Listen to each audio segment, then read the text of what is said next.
এইবাৰ আমি প্ৰিলিমিনাৰী পৰীক্ষা নাপাতো মেইনছ আৰু ভাইভা ভচিৰ মাজেদিয়ে আমি পৰীক্ষাৰ ৰিজাল্ট দিম অৱশ্যে 11 লাখ ছাত্ৰ ছাত্ৰীয়ে যেতিয়া 2100 পৰীক্ষা কেন্দ্ৰত পৰীক্ষা দিব ই এটা ভীষণ প্ৰত্যাহ্বানমূলক হ'ব কেনেকে পৰীক্ষা পাতিব পাৰিম 2100 স্কুল কলেজ ই এটা ডাঙৰ প্ৰত্যাহ্বান হ'ব চৰকাৰী বিষয়াসকলে এই বিষয়ে আলাপ আলোচনা আৰম্ভ কৰিছে ৰাইজৰো সহযোগিতা লাগিব কি ধৰণে পৰীক্ষাটো বিতৰ্কৰ ওপৰত ৰাখিবৰ কাৰণে ৰাইজৰো আমি সহায় ল'ব পাৰো তাৰ বিষয়ে আমি চিন্তা চৰ্চা কৰিছো সময়ত আমি আপোনালোকক কম 3 অক্টোবৰৰ পৰা পুলিচৰ ইন্টাৰভিউ আৰম্ভ হ'ব তাত এনেকুৱা কোনো অসুবিধা নাই যোৱাবাৰ যেনেকৈ নিযুক্তি হৈছিল এইবাৰো হ'ব আৰু শিক্ষকৰ নিযুক্তিৰ ক্ষেত্ৰতো আমি ইতিমধ্যে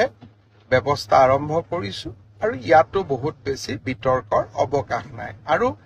এইবিলাকত নিশ্চিত কোৱালিফিকেশন লাগে কাৰণে ক্যান্ডিডেটৰ সংখ্যাও কম কিন্তু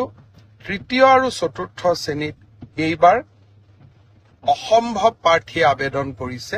সৰ্বমুঠ 18 লাখ আবেদন এই 14000 পোষ্টৰ কাৰণে আমাৰ ওচৰলৈ আহিছে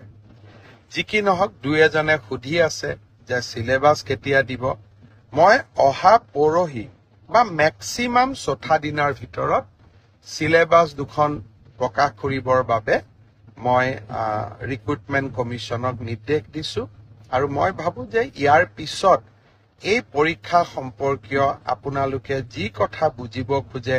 জানিব খোজে ইয়াৰ পিছত ৰিক্ৰুটমেন্ট কমিছনে আপোনালোকক জনাই থাকিব মই মুখ্যমন্ত্ৰী হিচাপে এই প্ৰক্ৰিয়াটোৰ পৰা খুব প্ৰয়োজন নহলে আজিৰে পৰা আতৰত থকাটো উচিত হ'ব অৱশ্যে কৰবাত ভুল ভ্ৰান্তি থাকিলে কবাত কিবা বুজাত অসুবিধা হলে